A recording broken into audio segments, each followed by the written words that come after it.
कहानी की शुरुआत में हम आइसलैंड में हो रही बर्फबारी को देखते हैं, जिस दौरान घोड़ों का एक ग्रुप अपने घर की ओर जा रहा होता है। तभी अचानक कोई क्रिएचर घोड़ों के पास आने लगता है, जिससे सभी घोड़े बहुत ज्यादा डर जाते हैं और वहां से भागने लगते हैं। इसके बाद वो क्रिएचर भेड़ों के फार्म में आता है, जिसके आने से एक भेड़ अचानक से गहरी सांस लेकर नीचे गिर जाती है और वो क्रिएचर वहां से चला जाता है। ये फार्म इंगवर और मारिया नाम के कपल का था, जो कि आइसलैंड के पहाड़ों में शांति से रह रहे थे। अब क्योंकि उनके बच्चे नहीं थे, इसलिए वो बहुत अकेला महसूस करते थे।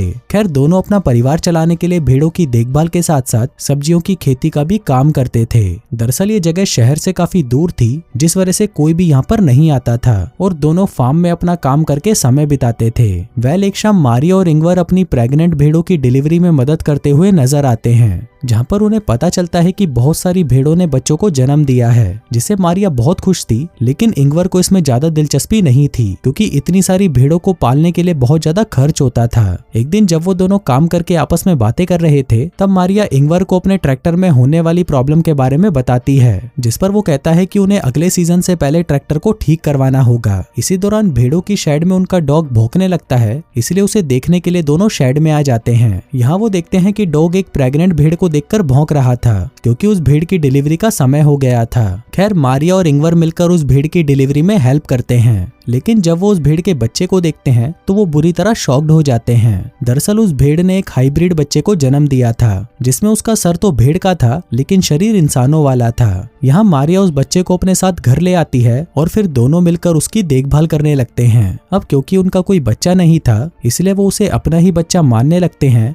और उसे बहुत प्यार करते हैं। साथ ही वो उसका नाम एडा रखते हैं और उसे इंसानों की तरह ट्रीट करते हैं। इसके अलावा इंगवर उसके लिए एक बेबी कार्ट ले आता है और उसे बेडरूम में रख देता है, ताकि एडा हमेशा उसके साथ रहे। कुछ दिन बीतने के बाद हम देखते हैं कि एडा की असली माँ अपने बच्चे को आवाज लगाकर बुला रही होती है, लेकिन मारिया उसे उसका बच्चा वापस नहीं करती। इसके बाद इंगवर देखता है कि मारिया एडा को अपने बच्चे की तरह गोद में लेकर खिला रही है। ये देखकर इंगवर इमोशनल हो जाता है और रोने लगता है। हम देखते हैं कि हाइब्रिड भेड़ के आने से दोनों की जिंदगी में खुशियां आ चुकी थी, इसलिए इंगवर बहुत खुश होता है। एक दिन जब इंगवर ट्रैक्टर को ठीक करने की कोशिश कर रहा था, तब उसका डॉग खेत की ओर इशारा करके उसे कुछ दिखाने की कोशिश करता है, लेकिन इंगवर को कुछ समझ नहीं आता, इसलिए वो उसे इग्नोर कर देता है। इसी तरह समय बीतता है और एडा की असली माँ अपने बच्चे की तलाश में घर के पास आकर खड़ी रहती है, लेकिन मारिया हमेशा उसे घर से दूर कर देती है, जबकि एडा विंडो से उसे देखती रहती है। एक सुबह जब मारिया खेत में काम करने के लिए जाती है, तब वो इंगवर से एडा की देखभाल करने को कहती है, पर इंगवर काम करने के लिए शेड में चला जाता है और गलती से घर का गेट खुला ही छोड़ देता है। फिर जब मारिया घर पर वापस आती है, तो वो इंगवर से एडा के बारे में पूछती है, जिस पर इंगवर बताता है कि बाहर जाने से पहले मैंने उसे बेडरूम में सुला दिया था। इसलिए वो एडा को देखने के लिए बेडरूम में जाती है, लेकिन एडा बेडरूम में नहीं होती। इससे मारिया और इंगवर बहुत डर जाते हैं और घर के चारों तरफ ढूंढने लगते हैं। यहाँ मारिया बहुत ज्यादा टेंशन में आ जाती है। तब इंगवर उसे शांत करता है और कहता है कि वो एडा को जल्द ही ढूंढ लेंगे। अब वो दोनों एडा को अपने पूरे एरिया में खोजने लगते हैं, लेकिन उन्हें कहीं पर भी वो दिखाई नहीं देती। इसलिए थक हार कर दोनों घर की ओर जाने लगते हैं। तब उन्हें भेड़ की आवाज सुनाई देती है। मारिया उस आवाज का पीछा करती है और देखती है कि एडा की असली माँ एडा को अपने साथ बाहर लेकर आई थी।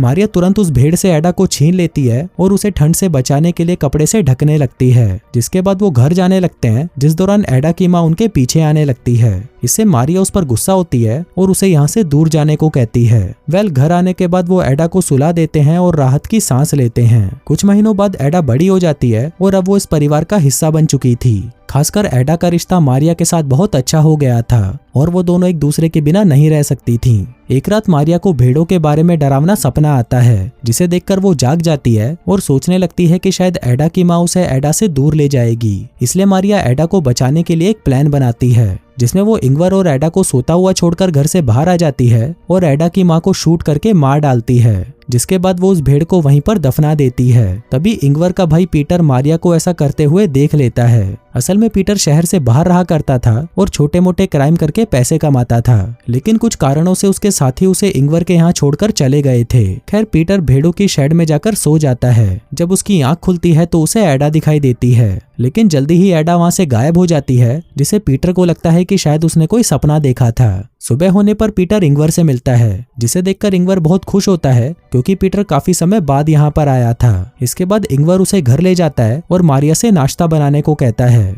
जब वो लोग नाश्ता करने के लिए बैठते हैं, तब वहाँ पर एडा भी आ जाती है। यहाँ पर मारिया एडा को पीटर से मिलवाती है, लेकिन पीटर एडा को देखकर थोड़ा परेशान हो जाता है और वो किसी से कुछ नहीं कहता। कुछ समय बाद एडा और मारिया एक साथ समय बिताते हुए नहा रही होती हैं। इस दौरान इंगवर और पीटर घर को पेंट कर रहे होते हैं। तभी पीटर घर के अंदर आता है और मारिया को एडा के साथ नहाते हुए देखता है। जब इंगवर घर में आता है तब पीटर उससे पूछता है कि आखिर यहाँ पर चल क्या रहा है, जिस पर इंगवर उसे सिर्फ इतना कहता है कि उनका परिवार बहुत खुश है। रात में मारिया एडा को पीटर के पास लाती है और एडा को अपने अंकल पीटर से गुड नाइट कहने को कहती है। तब पीटर एक बार फिर से इंगवर से एडा के बारे में बात करने की कोशिश करता है, जिस पर इंगवर कहता है कि वो इस बारे में बात नहीं करना चाहता। साथ ही वो पीटर से कहता है कि तुम यहाँ पर जब तक रहना चाहो तब तक रह सकते हो, लेकिन तुम हमारी पर्सनल लाइफ में कोई भी इंटरफेयर नहीं करोगे। यहाँ मारिया इंगवर से पूछती है कि आखिर पीटर यहाँ पर कितने दिनों तक रुकने वाला है। असल में पीटर मारिया के साथ फ्लर्ट करता था और उसे हमेशा गंदी नजरों से देखता था, इसलिए वो चाहती थी कि पीटर जल्द से जल्द यहाँ से चला जाए।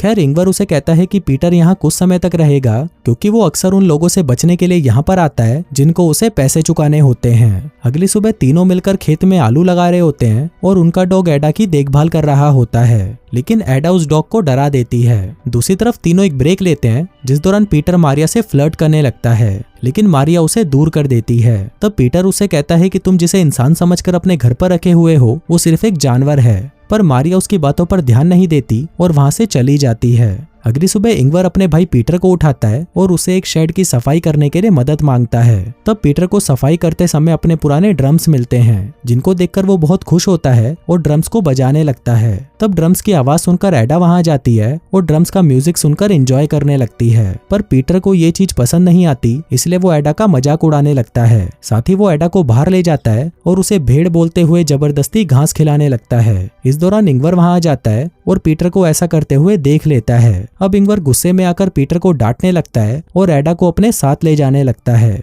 इस पर पीटर उसे कहता है कि एडा कोई इंसान नहीं बल्कि एक जानवर है, पर इंगवर उसकी बातों को इग्नोर करके वहां से चला जाता है। अगली सुबह हम पीटर को देखते हैं, जो कि चुपके से मारिया और इंगवर के बेडरूम में जाता है और उन्हें बताए बिना एडा को बाहर ले आता है। इसके बाद पीटर शेड से एक गन उठाता है और एडा को घर से दूर ले जाता है, जहां वो अचानक से एडा के ऊपर गन पॉइंट कर देता है और उसे शूट करने का सोचता है, लेकिन एडा के मासूम चेहरे को देखकर उसका मन बदल जाता है। दूसरी तरफ मारिया उठ जाती है और देखती है कि एडा रूम में नहीं है, जिससे वो टेंशन में आ जाती है और घर के आसपास उसे ढूंढने लगती है। तभी वो देखती है कि एडा पीटर के रूम में है, जहाँ पर पीटर उसे अपनी गोद में रखकर सो रहा होता है। इससे मारिया को लगता है कि पीटर ने एडा को एक्सेप्ट कर लिया है। खैर इसके बाद हम मारिया को शमशान में देखते हैं, जहाँ पर वो एक कब्र के सामने बैठकर प्रे कर रही थी। यहाँ पर हमें पता चलता है कि मारिया और इंगवर की एक बेटी थी, लेकिन किसी कारण से उनकी बेटी की मौत हो गई थी, जिससे वो दोनों काफी अकेले हो गए थे।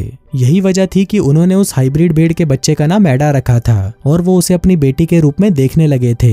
यहाँ पर इंगवर एडा को कहानियां सुनाता है, जिस दौरान उसे अपनी मरी हुई बेटी की याद आती है, जिससे वो बहुत इमोशनल हो जाता है। तब मारिया उसके पास आती है और उसे शांत करने लगती है। असल में ये दोनों अपनी बेटी की मौत का जिम्मेदार खुद को मानते हैं, जिससे दोनों के बीच में काफी दूरियां भी हो गई थी। लेकिन जब उन्हें एडा मिली थी तब से उन दोनों के बीच में दूरियां खत्म होने लगी थी। इसके अलावा पीटर भी अब एडा को पसंद करने लगा था और अक्सर उसे घुमाने के लिए बाहर ले जाता था, जिससे इंगवर और मारिया भी खुश होते थे और उन्हें अच्छा लगता था कि पीटर ने उसे अपना लिया है। एक दिन पीटर एडा को अपने साथ मछली पकड़ने ले जाता है, तब वो एडा को अपने और इंगवर के बचपन के बारे में बताने लगता है। लेकिन जब वो घर की ओर वापस जाते हैं तब रास्ते में उनका ट्रैक्टर खराब हो जाता है। यहाँ पर पीटर ट्रैक्टर को ठीक करने लगता है, पर उसे समझ नहीं आता कि आखिर ट्रैक्टर में क्या प्रॉब्लम है, इसलिए वो ट्रैक्टर को वहीं छोड़ देता है और एडा को लेकर घर आ जाता है। यहाँ पर डिनर के बाद वो सभी टीवी में एक गेम देखते हैं, लेकिन उनकी टीम हार जाती है, जिससे उनका मूड खराब हो जाता है। इसलिए मारिया सबको खुश करने का सोचकर टीवी में पीटर के एक पुराने म्यूजिक वीडियो को चला देती है, जिससे सबका मूड अच्छा हो जाता है और वो डांस करने लगते हैं। यहाँ वो तीनों एंजॉय करते हुए ड्रिंक कर रहे थे, तब एडा उन्हें बिना बताए घर से बाहर आ जाती है, जहाँ वो उसी क्रिएचर को देख लेती है जो कि कहानी की शुरुआत में भेड़ों की फार्म में आया था। इस क्रिएचर को देखकर एडा घर की ओर भागती है और शेड में जाकर अपने आप को देखने लगती है। दरअसल एडा के मन में ये चल रहा था कि वो अपने पेरेंट्स मारिया और इंगवर की तरह क्यों नहीं दिखती, जिससे अब उसे शक भी होने लगा था कि वो दोनों उसके असली पेरेंट्स नहीं है। खैर उधर इंगवर नशे में होने के कारण जमीन पर गिर जाता है, जिससे पीटर उसे बेडरूम में ले जाता है। तभी एडा भी वहां पर आ जाती है और इंगवर के साथ सोने लगती है, लेकिन अभी भी एडा उसी क्रिएचर के बारे में सोच रही थी जिसे उसने थोड़ी देर पहले ही देखा था।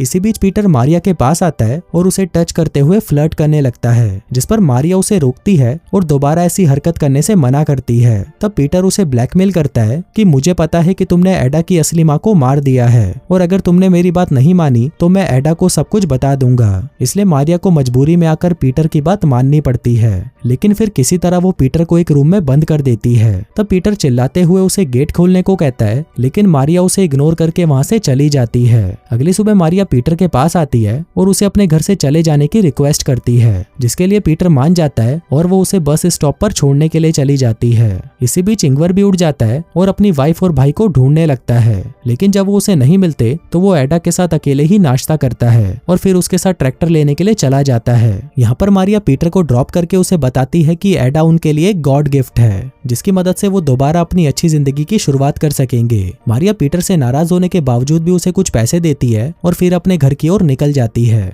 इसी बीच इंगवर एडा को बताता है कि अगर वो घर का रास्ता भूल जाए तो वो घर वापस कैसे पहुंच सकती है। खैर दोनों ट्रैक्टर के पास आ जाते हैं। तब इंगवर ट्रैक्टर को सही करने लगता है, लेकिन वो ट्रैक्टर की प्रॉब्लम को सही नहीं कर पाता, इसलिए वो एडा के साथ वापस घर आने लगता है। यहाँ पर मारिया भी खुशी खुशी अपने घर पर वापस आ चुकी थी। मारिया सोचती है कि अब वो और इंगवर एडा के साथ शांति से रह सकेंगे, लेकिन उसे घर में कहीं भी इंगवर और एडा नहीं दिखते। तभी उसे गोली चलने की आवाज सुनाई देती है, जिससे मारिया बहुत डर जाती है और जल्दी से फार्म की ओर भागने लगती है। यहाँ फार्म में हम देखते हैं कि उस क्रिएचर ने इंगवर को गर्दन में गोली मारकर उसे मार दिया है। ये क्रिएचर भी आधा इंसान और आधा भेड़ होता है। इससे हमें पता चलता है कि ये एडा का असली पिता है और इसको देखने के बाद ही एडा को अपने पेरेंट्स पर शक होने लगा था। अब वो क्रिएचर एडा का हाथ पकड़कर उसे अपने साथ ले जाने लगता है। अब एडा इंगवर के पास जाने के लिए उसके हाथ को क्रिएचर से छुड़ाने लगती है, पर वो क्रिएचर उसे पकड़कर ले जाता है और एडा रोते हुए इंगवर को देखने लगती है। जल्दी ही मारिया यहाँ पर आ जाती है और इंगवर को मरा हुआ देखकर बुरी तरह रोने लगती है। अब मारिया के पास कुछ नहीं बचा था और वो पूरी तरह से अकेली हो चुकी थी।